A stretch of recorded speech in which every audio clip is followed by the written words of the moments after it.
Dengue é uma doença de origem viral, é causada, tem um agente etiológico, um vírus, e é transmitido por um vetor. Mais um pouquinho falando dos sintomas, são diversos os sintomas que podem ser caracterizados pela presença do vírus dengue no paciente, como febre alta, dor de cabeça, atrás dos olhos, né, dor nas articulações, cansaço, náuseas, falta de apetite, dor abdominal, fatores que podem estar relacionados a um dengue clássico ou podem ser sinais de alerta de um dengue hemorrágico. Tá? Não é obrigatório o paciente desenvolver todos esses sintomas, mas alguns são sinais bem característicos da doença. Bom, o mesmo slide da Flávia, a gente não combinou, mas só dando uma estimativa da doença, hoje em dia acomete de 70 a 500 milhões de pessoas no mundo. 55% da população mundial estão em risco de contrair a doença e é uma doença endêmica em cerca de 124 países no mundo. E aí que vai entrar a parte que eu quero focar agora, que é a transmissão no Brasil, que acontece, a dengue os vírus, os 4 sorotipos do vírus dengue, são transmitidos por um vetor, por um mosquito vetor. Tá? Aqui no Brasil, essa transmissão ocorre fundamentalmente e unicamente pelo mosquito Aedes aegypti. Tá? E o que é esse mosquito? Bom, eu como bióloga, zoóloga e entomóloga, eu sou muito chata com a coisa da caracterização do mosquito. Tá? A gente tem um grande grupo de animais, que são o grupo dos artrópodos, que pelo nome a gente já diz que são animais que têm patas, os podos, articulados. Então, dentro dos artrópodos estão os aracnídeos, tá? As aranhas, os escorpiões, os ácaros, os crustáceos, que são as lagostas, siris, caranguejos, camarões, os miriápodes, que são os gongolos e as lacraias, e os insetos. Então, acaba com essa mania de achar que a aranha é inseto, porque a ideia é que se é feio, é nojento, é inseto, e não é. Os insetos são grupos,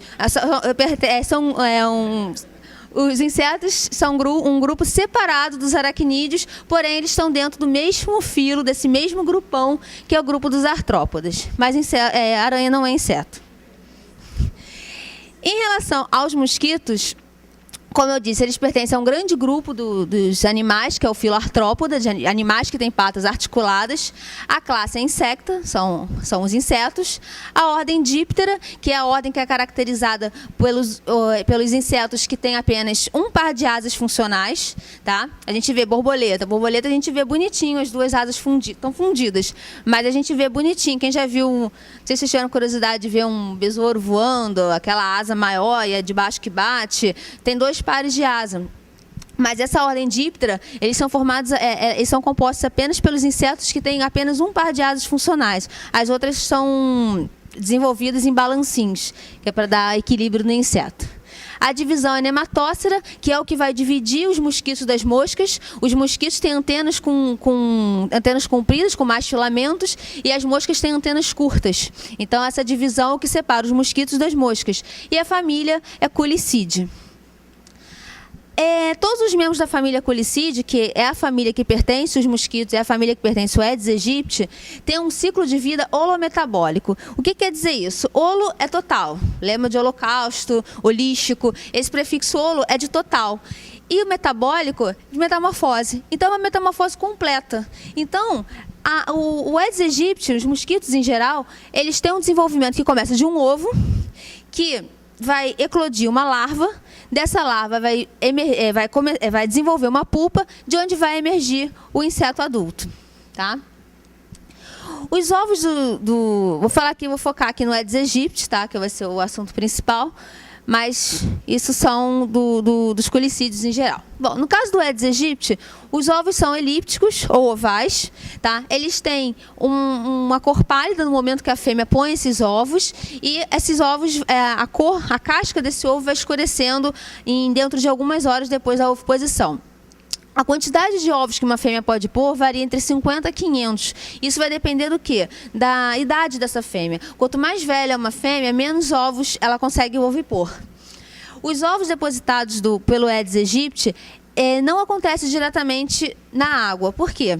Por exemplo, gêneros do mosquito Anopheles, que são os mosquitos que transmitem a malária, ou do Culex, que no Nordeste é o gênero de mosquito que transmite a filariose, eles são colocados diretamente na superfície da água. Por quê? Porque os anofelinos, eles têm ovos com flutuadores. Tem uma foto no próximo slide que vocês vão ver. Eles têm ovos com flutuadores. Então, quando o ovo é colocado na superfície da água, ele consegue boiar.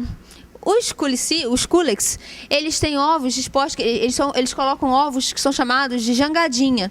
Eles colocam um ovinho colado no outro e essa jangadinha ela consegue também boiar na superfície da água. O ovo do Aedes aegypti não tem nem as expansões coriônicas, né, que são os flutuadores, e nem essa capacidade de botar ovos em jangada. Então ele não consegue colocar o ovo diretamente na superfície da água. Então ele coloca onde? Nas paredes dos criadouros que tem água, tá? O que seria a oposição aos saltos? O Aedes aegypti, ele tem uma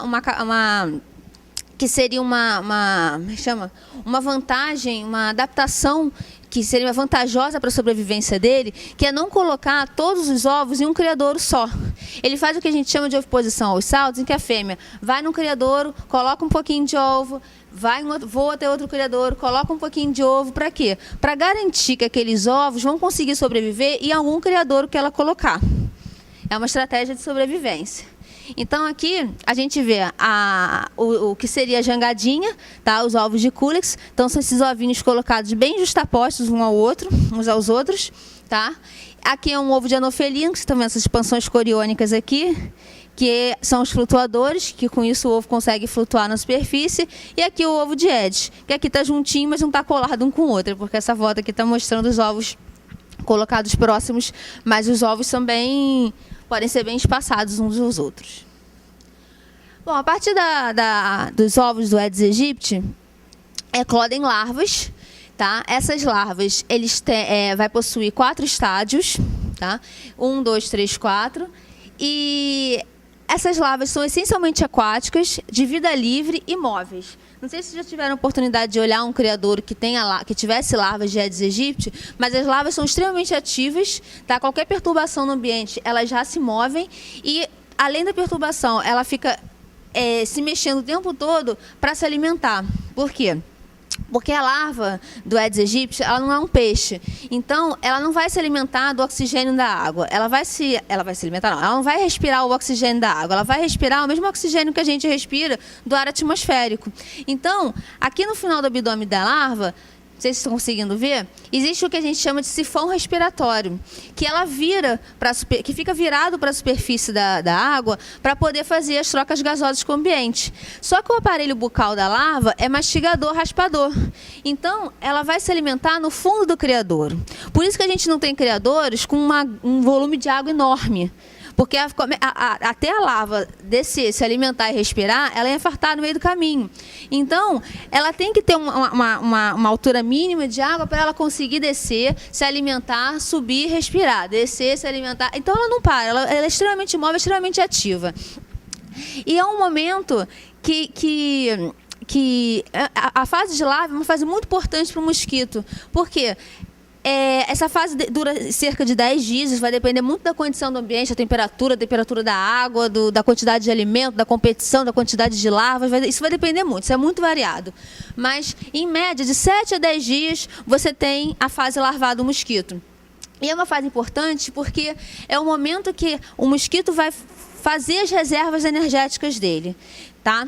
Então, o quanto vai ter a quantidade de larvas num criadouro e a quantidade de comida disponível vai determinar o tempo da desenvolvimento dessa larva e até o tamanho daquele adulto. Que quanto mais a larva conseguir guardar dentro dela, maior vai ser o adulto.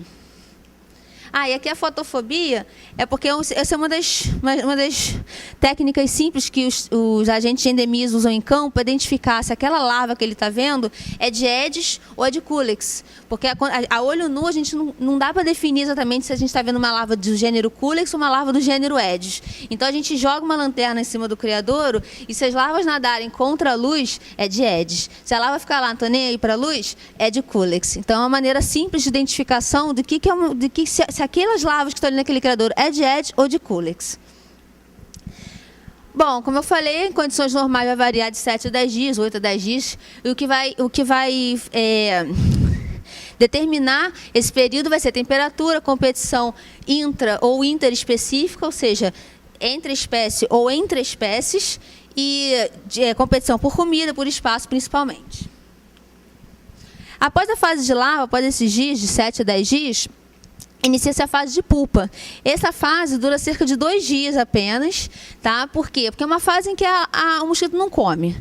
Aí sim, o que vai fazer aquela pupa se mexer vai ser a perturbação, principalmente a perturbação do ambiente. Porque ela fica lá paradinha, maturando o mosquito dentro dessa pupa, tá? Aqui, vocês estão vendo aqui uma trombinha, é uma trombinha respiratória. Também a pupa fica voltada para a superfície do criador, da água do criadouro, fazendo as trocas gasosas. O período vai durar 2 dias, mais ou menos. E nessa fase, a gente consegue já diferenciar se é a fêmea ou se é um macho que vai emergir dali. As pupas menores, mas assim, menos bojudinhas, são os machos, vão emergir machos, e as pupas maiores, mais bojudinhas, vão nascer fêmeas. Bom, a partir da emergência da pupa, vão emergir, nós vamos ter fêmeas e machos. Qual é a diferença principal desses dois sexos? Primeiro, assim como a pupa, o adulto do Aedes aegypti, fêmea, é maior do que o adulto macho. Tá? A antena, a principal maneira de você ver, se você está diante, a próxima vez que vocês matarem um mosquito, olha e vê se é fêmea e macho, porque é legal. Peraí, voltei. A principal maneira de vocês verem quando vocês matarem é olhar para a antena. Se na antena, na cabeça, você não conseguir ver, um tufinho como esse aqui, você está diante de uma fêmea. Se você conseguir ver esse tufinho, e é muito forte, dá para ver direitinho o tufinho. Você consegue ver se é um macho. Então, se você olhar um mosquito e tiver uma antena plumosa, ou seja, parece que está com 2 tufos de penas de carnaval na cabeça, isso é um macho. Se você não conseguir ver nada na antena, a antena está lisinha, não tem nada. Na verdade, ela tem umas cerdinhas aqui, mas aqui a olho nu não dá para ver. É a chamada antena pilosa. Então, é super fácil identificar se é um macho ou se é uma fêmea. E a outra forma de ver também se é um macho ou se é uma fêmea, se você matou, ficou com sangue na mão, é uma fêmea, porque só as fêmeas se alimentam de sangue. Por quê? Porque as fêmeas vão se alimentar de sangue porque a alimentação sanguínea vai fornecer os aminoácidos que ela vai precisar para fazer os ovos dela. Então, a maturação dos ovos é extremamente importante e como é que fala? Só acontece essa maturação dos ovos na presença dessa alimentação sanguínea. Por isso, só as fêmeas se alimentam de sangue. Tanto ela quanto os machos podem se alimentar também de açúcar. Os machos só se alimentam de açúcar, que vai ser o suprimento para outras reservas energéticas dela. Bom, a transmissão do vírus dengue, a Flávia já explicou, mas eu quero caracterizar 3 maneiras que as fêmeas de Aedes aegypti podem se tornar infectadas. A primeira delas é se alimentando no indivíduo infectado. Se você tem uma pessoa que está com vírus dengue, um mosquito vai lá, uma fêmea de Aedes aegypti vai lá, se alimenta naquele indivíduo, ela se infecta com esse vírus dengue. A segunda maneira é quando essa fêmea infectada com o vírus dengue vai pôr ovos. Ela vai usar esse sangue infectado para maturar seus ovos e ovipor. Esse vírus, o vírus que ela carrega, pode ser passado para a sua prole. Então, é o que a gente chama de transmissão vertical ou transovariana. Tá? Que é a passagem do vírus que está na fêmea para parte da sua prole. E a terceira maneira que uma fêmea pode se infectar é a transmissão horizontal, que é a transmissão venérea, que é quando o macho transmite o vírus para a fêmea durante a cópula. Mas como é que esse macho se infectou com o vírus dengue se ele não se alimentou de sangue? Pela transmissão vertical. Você pode ter machos que nascem com o vírus dengue e durante a cópula infectam uma fêmea. Tá? É a DST do Aedes aegypti. Oi? A vida inteira. Uma vez infectada, a fêmea está para sempre infectada. Alguns casos, o mosquito pode até se curar, eliminar essa infecção que ele tem pelo vírus. Mas a fêmea infectada está para sempre infectada. Tá? Bom, aqui não vou nem entrar em detalhe, porque a Flávia já foi perfeita falando tudo. Então, 4 sorotipos, arbovírus, flaviviride e o gênero flavivírus, que devia estar itálico e não está, o gênero flavivírus. Bom, além do Aedes aegypti, que eu falei aqui, que é o principal vetor dos 4 sorotipos do vírus dengue no Brasil, existe um outro mosquito tão bonito quanto o Aedes aegypti, que é o Aedes albopictus, que transmite o vírus dengue no Sudeste Asiático. Aqui no Brasil, ele já foi apontado como um mosquito que pode se infectar em condições artificiais, em condições de laboratório. Ele se infecta muito bem com o vírus dengue e vírus da febre amarela e transmite muito bem para um hospedeiro suscetível. Mas na natureza não foi encontrado nenhum adulto desse mosquito infectado naturalmente. Bom, então, qual é a diferença do Aedes aegypti e do Aedes albopictus principal? A principal está aqui no tórax, que você vê as escamas. São mosquitos que também têm patinhas rajadas. Muitas vezes as pessoas falam assim, eu matei um Aedes aegypti. Como é que você sabe que era um Aedes aegypti? Porque tinha a pata rajada. Só que o albopictus também tem essas patinhas rajadas. Ele é mais pretinho. O Aedes aegypti é um mosquito castanho escuro. O albopictus é mais pretinho. E as escamas no tórax do Aedes aegypti faz o desenho de uma lira, enquanto no Aedes albopictus faz uma linha longitudinal ao longo do tórax. A origem do Aedes aegypti é africana, ele foi descrito inicialmente no Egito, tá? Por isso o Egipte. E foi introduzido aqui no Brasil provavelmente durante o período colonial, no tráfico de escravos, assim como outras milhares de doenças nesse mesmo período, e teve uma grande infestação na década de 30. Ele foi intensamente combatido com o uso de DDT e ele foi considerado erradicado do nosso território na década de 50.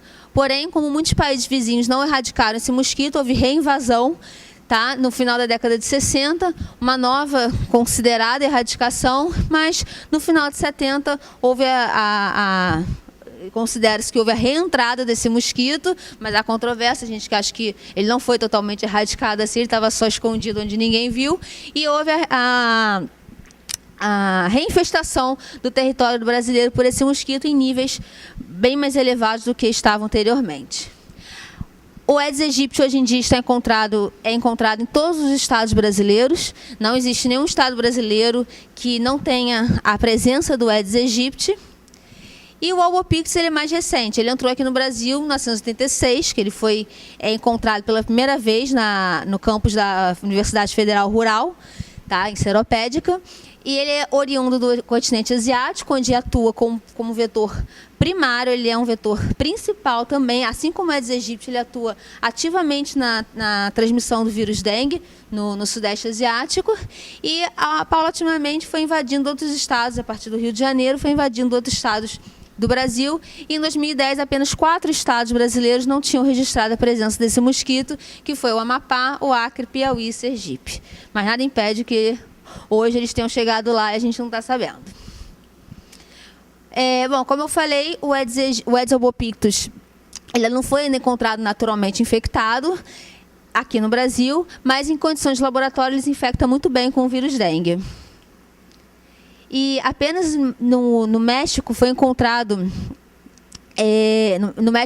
um macho infectado por esse vírus dengue, e foi isolado também em Minas Gerais de um pool de larvas. Mas também é um estudo que eu já ouvi falar que há controvérsias, não se sabe se realmente foi isolado o vírus ou se houve alguma contaminação, e mesmo assim das larvas,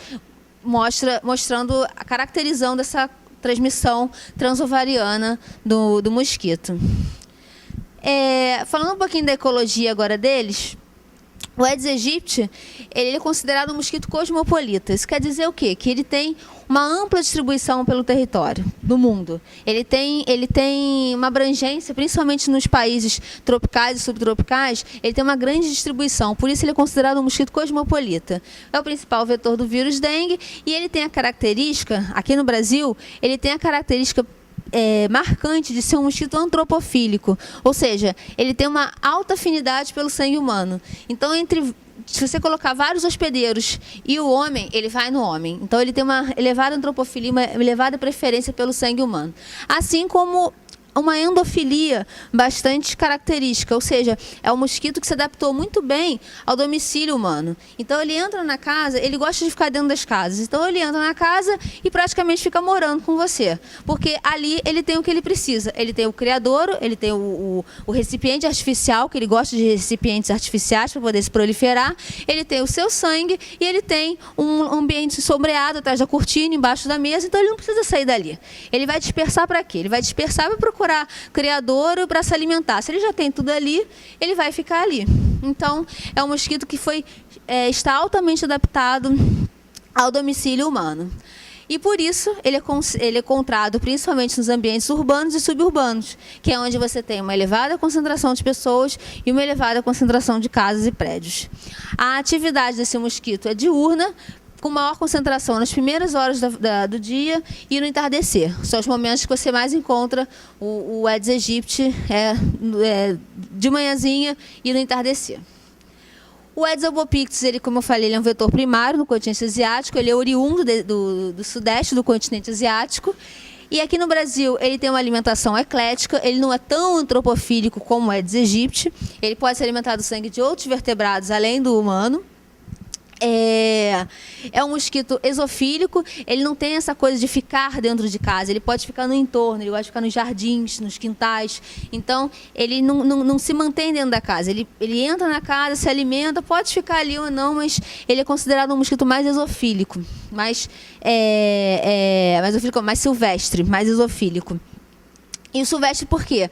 Porque ele geralmente, o Aedes albopictus, ele é muito encontrado em ambientes que tem uma relativa cobertura vegetal.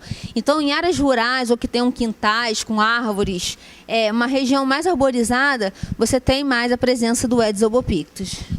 E aí, ele é muito encontrado, além de ambientes silvestres, ele é muito encontrado em também ambientes suburbanos, que não é tão silvestre nem tão urbano. Então, ele acaba fazendo essa ponte de vírus que têm seu ciclo no ambiente silvestre, ele acaba trazendo isso para o homem, que é um risco no caso da febre amarela, em que ele está num ambiente que está circulando o vírus da febre amarela silvestre e ele pode trazer isso para o homem, porque ele tem essa plasticidade, ele gosta do silvestre, mas ele também gosta do sangue humano, então ele fica no ambiente suburbano, que é aquela coisa intermediária, e fica no silvestre. Então isso é um fator alarmante para a gente, que a gente tem que ter uma intensa vigilância entomológica em cima do Aedes albopictus, porque uma vez infectado, a destruição dele ia ser, os danos que ele iria causar seriam bastante problemáticos, porque ele está nesse ambiente, ele pode trazer esses vírus para o contato humano. A atividade dele também é diurna, com maior concentração no início da manhã e no final da tarde. Os criadores do Aedes albopictus são criadores geralmente naturais, são bromélias, são internode de bambu, oco de árvore, são criadores geralmente naturais, porque por ter essa preferência pelo ambiente silvestre. E os criadores do Aedes aegypti são geralmente criadores artificiais. Então tem pneus, latas, cisterna, qualquer coisa. O egípcio ele consegue se criar em qualquer troço, assim, tampinha de garrafa, pote de margarina, lata de tinta, bota, ele se cria em qualquer coisa, tá? Uma das características interessantes principalmente do Aedes aegypti é o que a gente chama de discordância gonotrófica. O que é isso? O mosquito, ele nasce, aí ele precisa do sangue para maturar a fêmea, tá? Ele precisa do sangue para poder maturar os seus ovos. Aí ele vai, se alimenta num hospedeiro e aí desenvolve os seus ovos e põe os ovos, certo? Mais ou menos. Isso seria se ele tivesse concordância gonotrófica, ou seja, uma alimentação para cada oviposição. O Aedes aegypti, em geral, não tem essa concordância gonotrófica. Então, ele se alimenta mais de uma vez, 2, 3, 4 vezes, em 3 hospedeiros diferentes, e depois coloca um conjunto de ovos. Então, o que seria 1 para 1, que seria a concordância gonotrófica, um repasto, uma oviposição, Aegypti faz 3, 2, 3, 4 repastos para cada oviposição. E o que isso é o problema? Porque aumenta a chance dele entrar em contato com um hospedeiro doente, que esteja infectado com o vírus dengue e essa fêmea se infectar e transmitir para outros hospedeiros suscetíveis. Então, essa discordância gonotrófica é muito observada em Aedes aegypti e também menos em Aedes albopictus, mas os dois mosquitos já podem apresentar essa discordância, mas é mais acentuado em Aedes aegypti. Ó, esse aqui foi um trabalho que saiu esse ano, que a gente publicou na PLOS One, na revista PLOS One, que foi a infecção por vírus dengue aumenta a atividade locomotora de fêmeas de Aedes aegypti. Qual foi a nossa pergunta? A gente trabalha com um relógio biológico nesse laboratório, meu mestrado, doutorado foi nisso. A gente trabalha com relógio biológico, ritmo do mosquito, comportamento do mosquito em condições artificiais de laboratório. E a gente se perguntou como é que seria a atividade desse mosquito quando ele está infectado com um vírus. Será que mudaria? Será que alteraria? Como é que seria a atividade desse mosquito quando ele estava infectado? Então, o que a gente fez foi o seguinte, a gente pegou o sorotipo DENV2 no laboratório da doutora Flávia, a gente pegou com a doutora Márcia, a Marcinha, aí a gente pegou o sorotipo DENV2, tá? E inoculou no mosquito, deu uma injeção no tórax do mosquito de vírus DENV2. Tá? É uma injeçãozinha mesmo, que tem que dar na lupa, é pequenininho, mas a gente consegue. E a gente inoculou um grupo com vírus DENV2 e um outro grupo com o meio L15, que ia servir só de controle. Tá? Só para a gente conseguir furar ele com alguma coisa, botar alguma coisa lá dentro que não vai causar nada no bicho. E aí a gente viu a atividade locomotora dele do 2º ao 6º dia após a infecção. A gente monitorou como é que era a atividade desse bicho infectado e o controle do Aedes aegypti durante o 2º até o 6º dia após a infecção. Em regime de 12 horas de claro e 12 horas de escuro, 25 graus. E depois a gente pegava as fêmeas que estavam infectadas e algumas controle, nós congelávamos a cabeça dessas fêmeas para depois fazer a PCR para assegurar que a gente conseguiu infectar a fêmea desse mosquito. Então aqui, ó, um exemplo aqui de um gel de PCR que nós fizemos. Aqui na coluna A nós temos o padrão de peso molecular, que é o que faz a gente ter uma noção de qual é o tamanho da nossa banda, qual é o tamanho de banda que a gente está vendo. Então, se a gente tem um padrão, a gente tem que aqui é a banda de 500, aqui é 400, aqui é 300, aqui é 200, e aí a gente consegue ver qual é o tamanho da banda nossa que a gente está vendo. Aqui na coluna B, que não tem nada, é o controle dessa PCR, para assegurar que não teve contaminação desse processo que a gente fez. Na coluna C, que também não tem nada, é a cabeça de uma fêmea controle. É a cabeça de uma fêmea que não estava infectada com o vírus dengue. E graças a Deus não estava mesmo, não teve contaminação. E na coluna D, a gente vê a cabeça de uma fêmea que foi infectada com o vírus DENV2. E aqui, como a Flávia mostrou, o vírus DENV2 é o que tem a menor banda, é um 119 pares de base. Você vê que ela está um pouquinho acima do 100, daqui do padrão de peso molecular. Então, a gente conseguiu confirmar que as nossas fêmeas foram infectadas com a PCR da cabeça delas. E aí a gente viu, isso aqui é a atividade média desses 4 dias que nós verificamos, em que essa aqui é a fase clara, o retângulo claro é a fase clara, e aqui é a fase escura. Isso aqui tudo é um dia, 12 de claro, 12 de escuro. Aqui no gráfico em vermelho, preocupante, são as fêmeas infectadas, e o gráfico azul são as fêmeas controle. Então a gente vê que quando dá o pico do apagar das luzes, a resposta das fêmeas infectadas é muito maior do que das fêmeas controle. E esse aumento não foi limitado só para esse momento. Quando a gente dá um zoom aqui na atividade durante a fase clara, aquela atividade do entardecer do mosquito é significativamente maior nas fêmeas infectadas do que nas fêmeas controle. Então, mostra que as fêmeas infectadas, apesar de elas não alterarem o padrão da atividade delas, apesar de elas continuarem mais ativas no entardecer, tem o mesmo padrão da controle, a quantidade de atividade dela é maior. E a gente não sabe exatamente o que ela faz com essa atividade extra que ela ganha. Mas qualquer coisa que ela vá fazer, provavelmente vai ter um impacto epidemiológico na doença muito grande. E aí, alguns Isso aqui foi para mostrar algumas coisas que a gente usa para estimar a infestação pelo Aedes aegypti. E geralmente nós usamos armadilhas, tá? E essas armadilhas elas têm que ser de fácil instalação, manutenção, manuseio e principalmente ter uma boa aceitação pela população. É muito difícil, o trabalho de campo para Aedes aegypti é muito difícil, essa coisa da conscientização é muito complicada, coisa de dizer que é só não acumular água em recipiente artificial, acumular água em recipiente nenhum. Isso aí, assim, parece que você está dizendo um troço absurdamente impossível de fazer, porque as pessoas continuam deixando a água acumular em qualquer recipiente, é muito complicado. Isso aqui são só uns exemplos de armadilhas que a gente usa para capturar mosquito. Esse aqui é interessante, a gente captura mosquitos fêmeas que estão vindo ovipor. Isso aqui imita um criadouro para fêmea, a gente bota a água e dentro, na altura da água, o anteparo para essas fêmeas colocarem os ovos, tem uma fita adesiva. Então, quando a fêmea vai botar os ovos, ela fica colada. Depois a gente tira a fita adesiva, tira as fêmeas e conta. Então, a gente pega fêmeas que estão indo ovipor. Essa aqui é o mesmo princípio, só que a gente bota uma paletinha aqui para a fêmea colocar os ovos, a fêmea coloca os ovos e vai embora, depois a gente recolhe essa paleta e aí conta os ovos, identifica a espécie, aí a gente faz o que a gente quiser. Esse aqui também, essa BG Sentinel, ela tem uma pastilhinha de gás carbônico, então ela imita um ser humano sentado ali, então a fêmea vem, ela é sugada por um ventiladorzinho, depois a gente identifica aqui, a fêmea fica presa aqui, uma gaiola. Isso aqui é um aspirador costal que a gente usa também, tipo Ghostbuster, que a gente coloca o capturador nas costas e bate, né? Geralmente a gente chegou.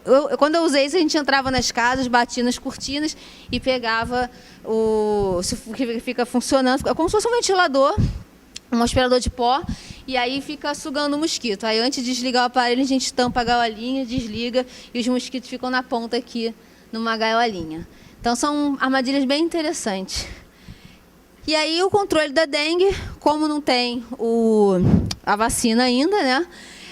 A principal maneira do controle do mosquito é a conscientização da população.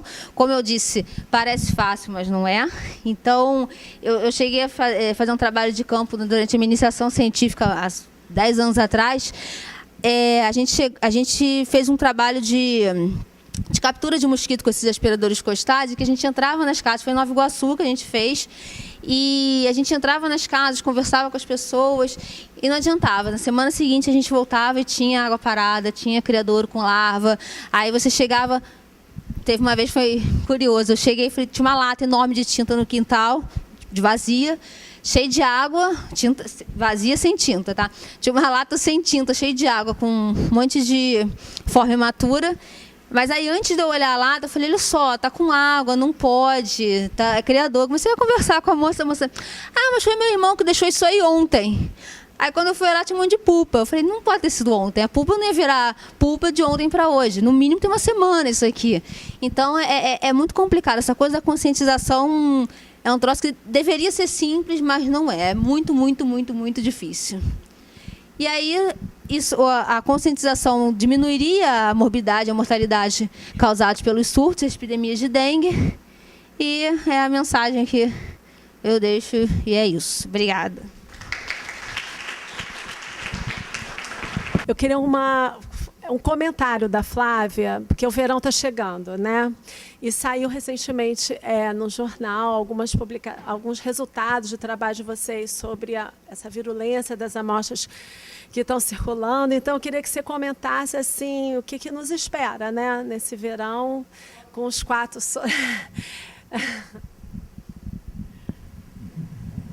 Bola de cristal, primeiro. Não, na verdade, é uma pergunta que sempre faz. Primeiramente, em relação... que saiu uma... A gente sempre faz essa vigilância, né, de dengue 1.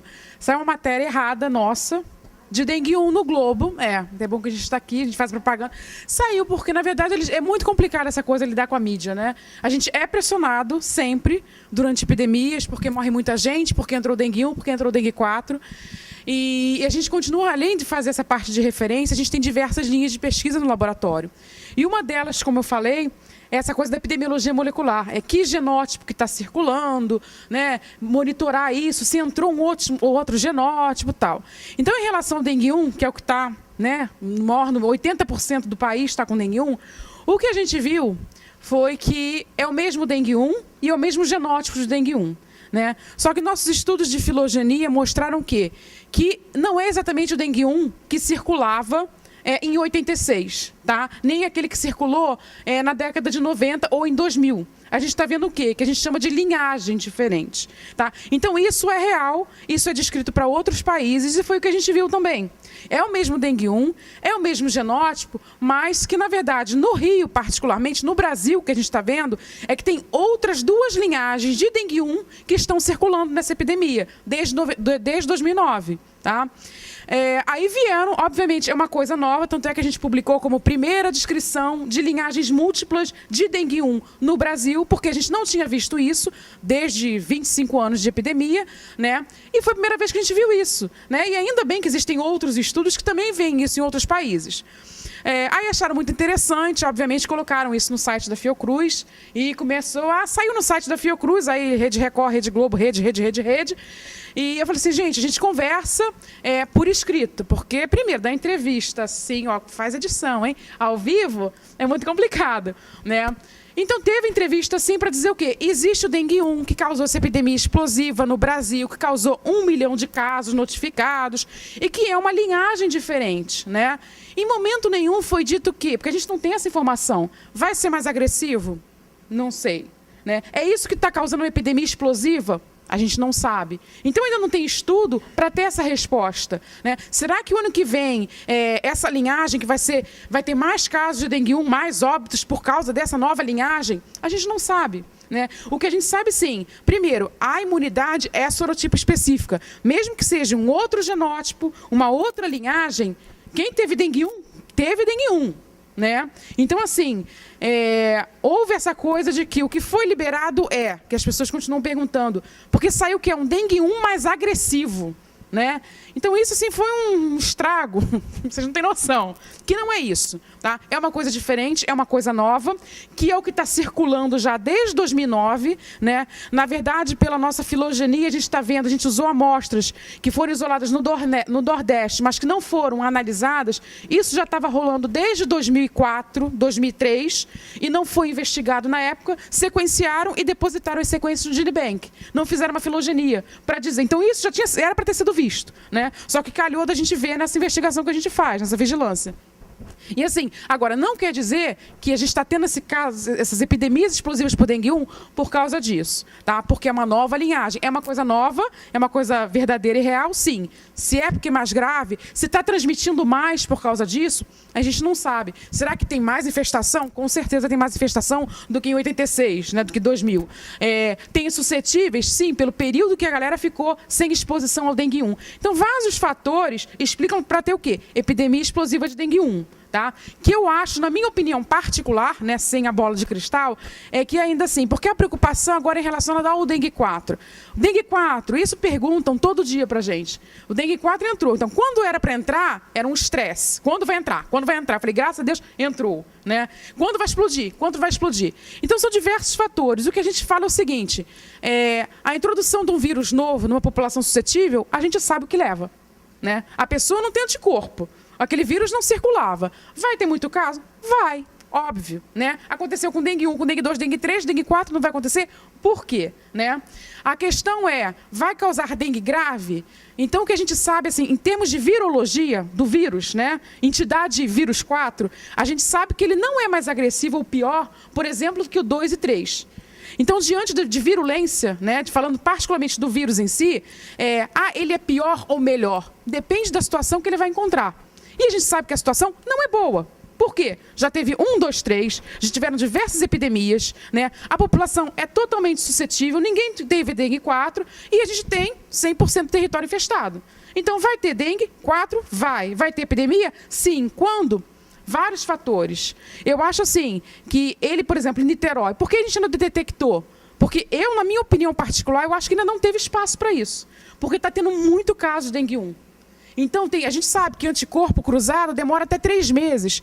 Então, a epidemia foi muito intensa, com muitos casos notificados, com a população altamente infectada, né, com alta transmissibilidade e, obviamente, as pessoas protegidas temporariamente contra isso, né? E até mesmo em termos do mosquito, coitado, né?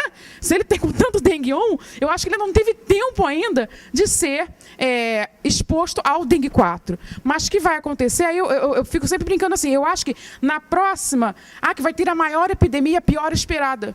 Gente, isso falaram da de 2008, da de 2000 e 2011, que ninguém estava esperando. Quer dizer, a todo ano a gente espera, né? Então, o que a gente conhece, assim, que o número de suscetíveis está diminuindo, obviamente. Por isso que as crianças estão sendo mais acometidas, né? Mas, enquanto continuar nascendo gente, enquanto o sorotipo entrar, obviamente, as pessoas vão se infectar, né? Então, como eu acho que ainda tem muita atividade, 90% praticamente do país está infectado por dengue 1. Com um número de casos muito elevado até agora, agosto, setembro, né? Aquela curva que a gente tinha janeiro, fevereiro e março, abril e não tem mais. Então, a base da pirâmide, né, das epidemias está deste tamanho, né, por causa do clima, por causa de vários fatores, entendeu? Então, assim, para o verão que vem, o que será que vem? Eu acho que o dengue 4, explosivo, vai dispersar? Provavelmente, acho que vai dispersar. Se já não dispersou, né? A gente faz vigilância, mas é impossível, né, fazer vigilante 100% da população. Vai dispersar? Com certeza. O mosquito está aqui, o entra e sai está para lá e para cá, o vírus já está no Rio de Janeiro, já está em outros estados, né? E a população é suscetível. Quando? Eu acho assim, na minha opinião particular, quando o dengue 1 der uma trégua, né? Tipo, parar de infectar, parar de circular um pouco, a gente parar de notificar dengue 1, e aí sim, de repente, o dengue 4, se ele tiver espaço, se ele encontrar uma situação, porque são vários fatores, população, dele ter o espaço, dele ter o mosquito, dele ter o período, clima, né? Vai comer. Então, são vários fatores. Então, acho assim, é o que eu falo, quando? Mas quando? Me dê o dia e a hora. É difícil, né?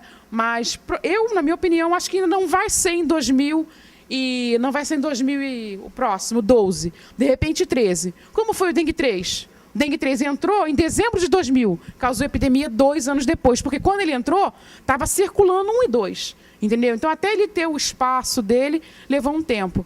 Mas, com certeza, vai causar dengue? Vai. Vai morrer gente? Vai. Entendeu?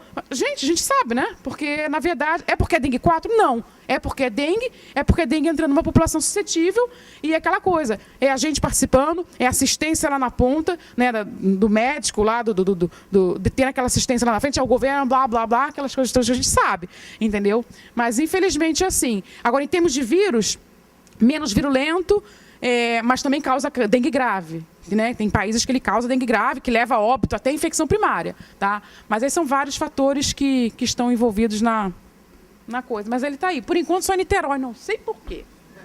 Não sei por quê.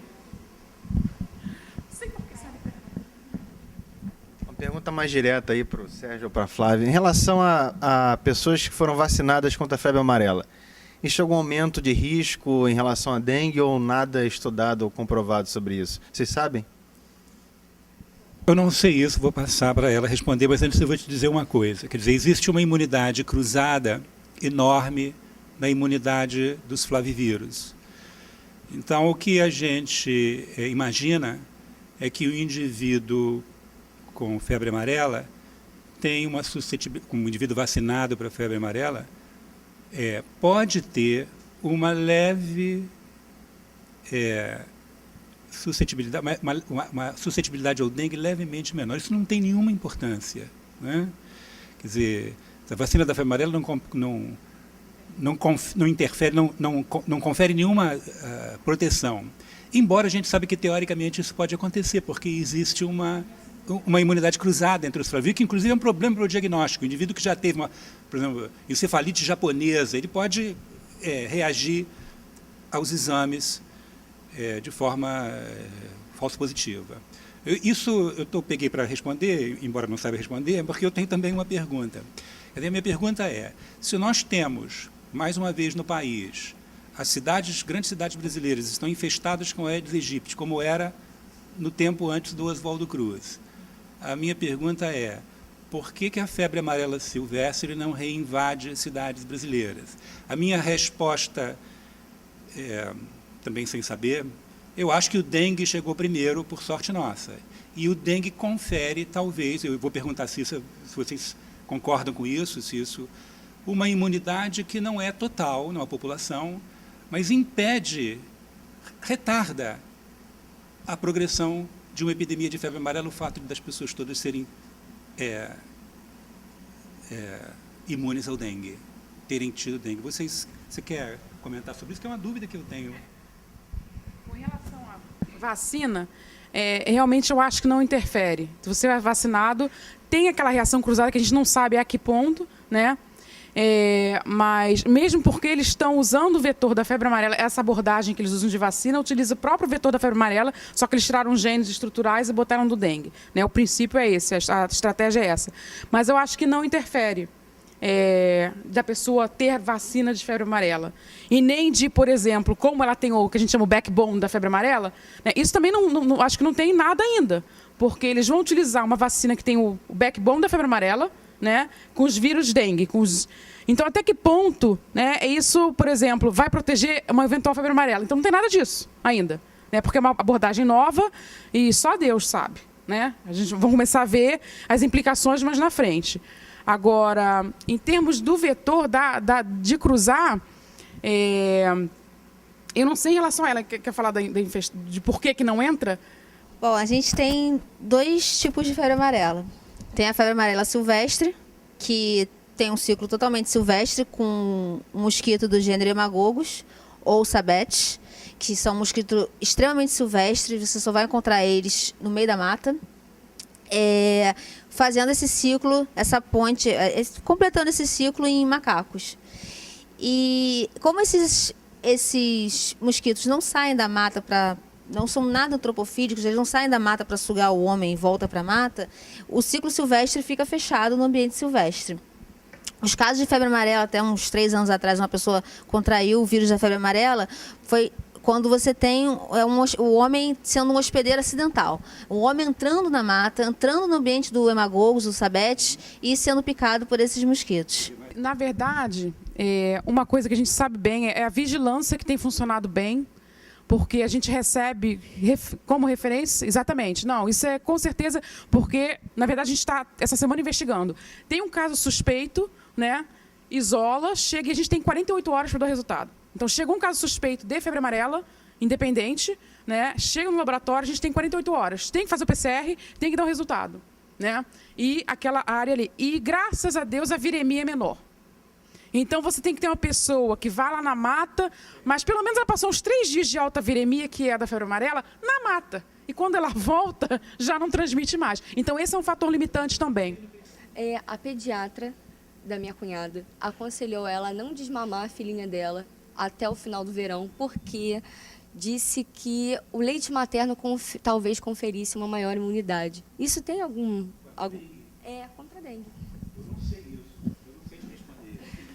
Eu não sei.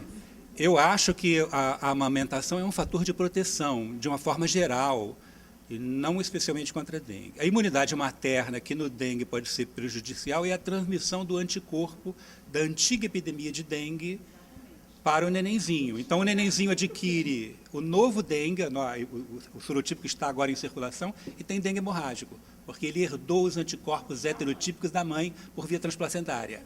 Entendeu?